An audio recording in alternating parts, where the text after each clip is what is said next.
On the day of Pentecost, Peter stood with the 11 apostles and spoke in a loud and clear voice to the crowd.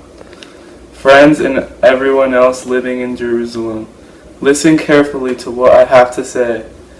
Now, listen to what I have to say about Jesus from Nazareth. God proved that he sent Jesus to you by having him work miracles, wonders, and signs. All of you know this. God had already planned and decided that Jesus would be handed over to you.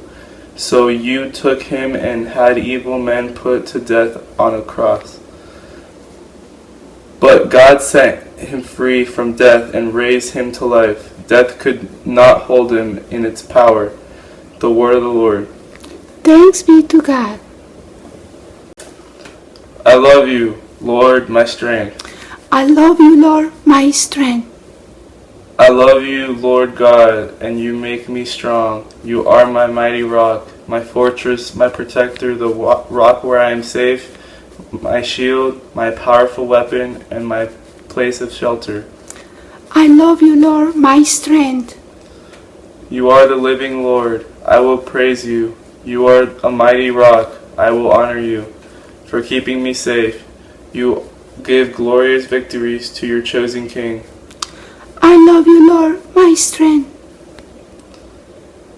The Lord will bless his people with peace. I love you, Lord, my strength.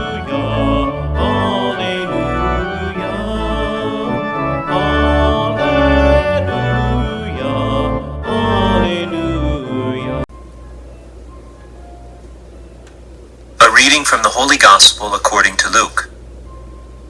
That very day, the first day of the week, 2 of Jesus' disciples were going to a village 7 miles from Jerusalem called Emmaus, and they were conversing about all the things that had occurred.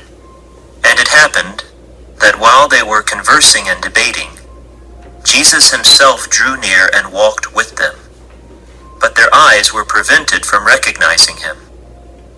He asked them, "What are you discussing as you walk along?" They stopped, looking downcast. One of them, named Cleopas, said to him in reply, "Are you the only visitor to Jerusalem who does not know of the things that have taken place there in these days?" And he replied to them, "What sort of things?" They said to him, "The things that happened to Jesus the Nazarene, who was a prophet mighty in deed and word before God and all the people. How our chief priests and rulers both handed him over to a sentence of death and crucified him. But we were hoping that he would be the one to redeem Israel. And besides all this, it is now the 3rd day since this took place. Some women from our group, however, have astounded us. They were at the tomb early in the morning and did not find his body. They came back and reported that they had indeed seen a vision of angels who announced that he was alive.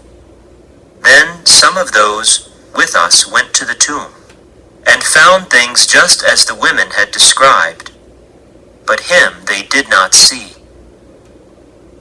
And he said to them, "Oh, how foolish you are! How slow of heart to believe all that the prophets spoke! Was it not necessary that the Christ should suffer these things and enter into his glory?" Then, beginning with Moses and all the prophets, he interpreted to them what referred to him in all the scriptures.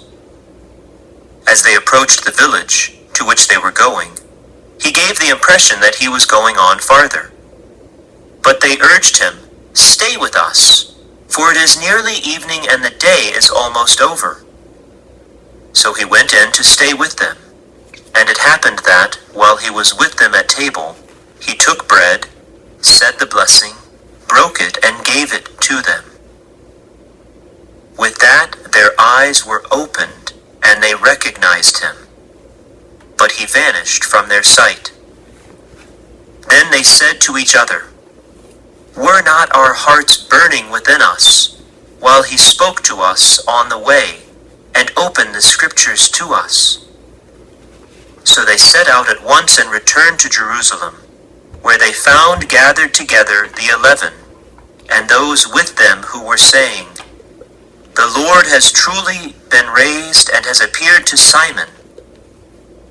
Then the two recounted what had taken place on the way, and how he was made known to them in the breaking of bread.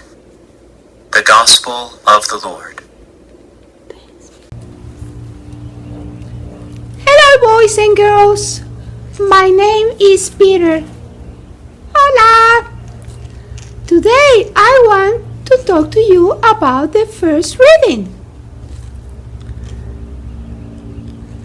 On the day of Pentecost, I stood with the 11 apostles and spoke in a loud and clear voice to the crowd. Hey, everybody, listen to me. I have something very important to tell you. Are you guys listening? Are you sure? Oh, okay, here we go. Now, listen to what I have to say about Jesus from Nazareth. Jesus, my friend. God proved that He sent Jesus to you by having Him work miracles, great miracles, wonders and signs. All of you know this, right?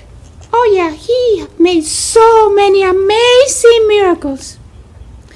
God had already planned and decided that Jesus was going to be handed over to be sacrificed. Some evil men took Him and put Him to death on the cross. They killed my friend Jesus. But God sent Him free from the dead and raised Him to life. Death could not hold Him or His powers.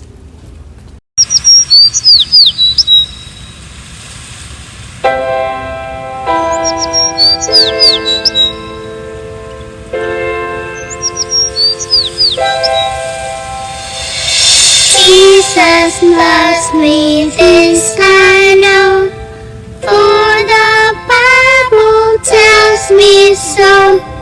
Little ones to Him belong, they are weak but He is strong. Yes, Jesus loves me. Yes, Jesus loves me. Yes, Jesus loves me.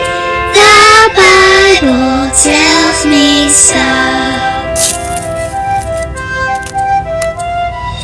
Jesus loves me.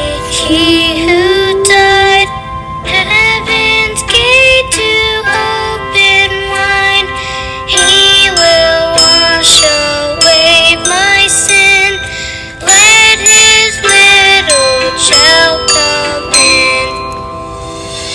Yes, Jesus loves me.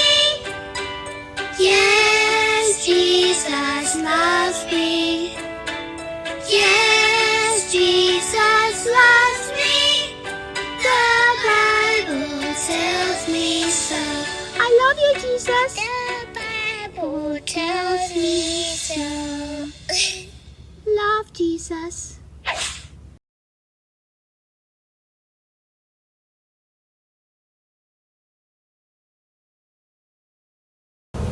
Were you there when they crucified my Lord? Were you there when they crucified my Lord? Oh, sometimes it causes me to tremble, tremble, tremble. Were you there when they crucified my Lord? Don't be sad. Jesus came back from death. Hallelujah! Oh yeah! I saw this couple of friends that they said that they saw Jesus. And at first, they didn't recognize him. But then, after they invited him home, when he was breaking the bread, guess what happened? They recognized it was Jesus. He's not dead anymore. He resurrected from the dead. Hallelujah! This is the great news for all of us who believe in Jesus. Let's go and tell everyone around the world, Jesus is not dead. He's alive, and he's walking with you everywhere you go. He loves you. Remember that, guys? Hello, my dear friends. I am Jesus, and I am here, and I'm alive, and I love you so much. Don't you ever be afraid. I am always with you. I will never, ever, ever leave you. I will always be with you everywhere you go. I want you to be with me.